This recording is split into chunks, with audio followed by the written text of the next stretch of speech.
আজকের দিনে টাটা গ্রুপের বোর্ড মেম্বারদের কনফ্লিক্ট শুধু একটি কোম্পানির সমস্যা নয়, এটি হলো আমজনতার সমস্যা, এমপ্লয়মেন্টের সমস্যা, সর্বোপরি আমাদের অর্থনীতির ওপর একটা negative impact.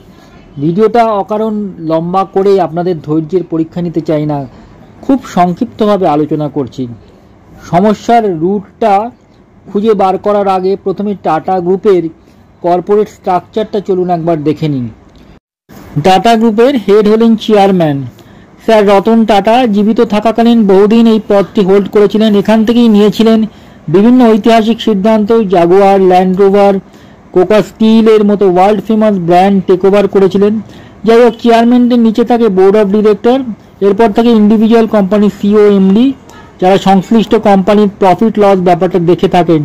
TCS, Titan, tata motor, tata স্টিলের মতো জায়েন্ট কোম্পানিগুলি একটি মেন কোম্পানির ছাতার নিচে আছে, সেটি হলো টাটা সন প্রাইভেট লিমিটেড।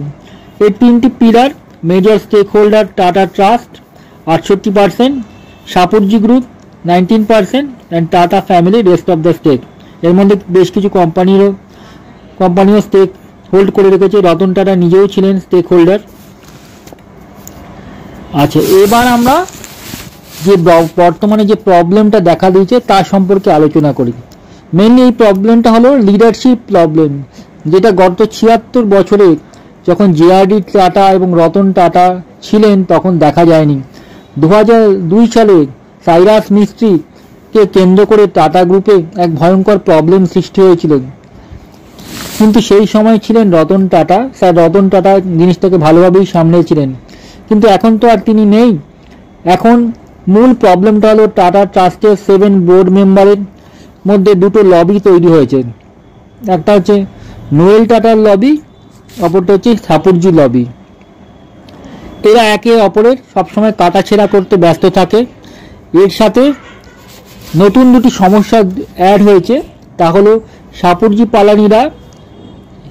পালানজিরা তাদের নিজস্ব কোম্পানির হাল খারাপ হওয়ায় তারা নিজের স্টকটা, মানে স্টেক যেটা 19% আছে ওটা বেচে দিতে চাইছে।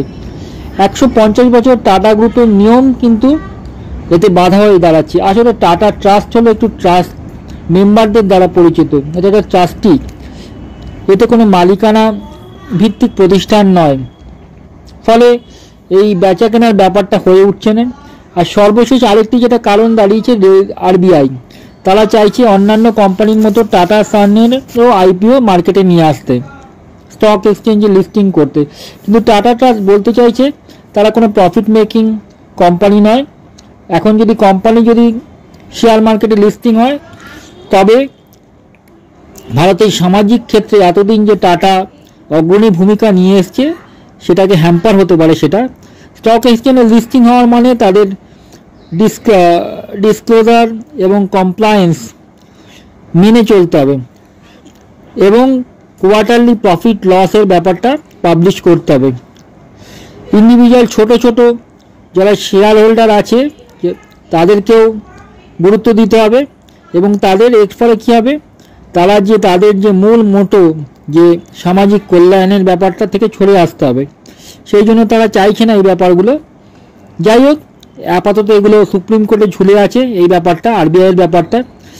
আশা করি খুব শীঘ্র একটা মীমাংসার জায়গায় আসবে এবং টাটাকে আমরা যে পুরনো যে টাটাকে দেখেছিলাম সেই টাটা গ্রুপকে আমরা আবার ফিরে পাবো।